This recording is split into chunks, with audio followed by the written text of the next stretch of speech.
Vilja, vad säger du om att träffa Diva? Ska vi åka och träffa Diva, Vilja? Tycker du om Diva?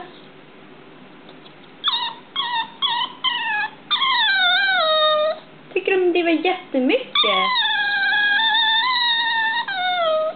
Hur mycket tycker Vilja om Diva? Så mycket. Ska vi åka och träffa Diva idag? Tycker du det låter bra?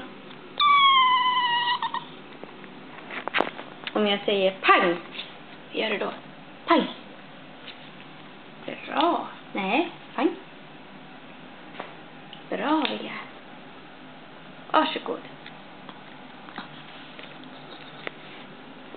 Ska vi åka och träffa Diva idag?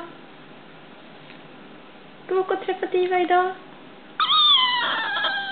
Ja, det vill du göra. Det ska vi göra allt.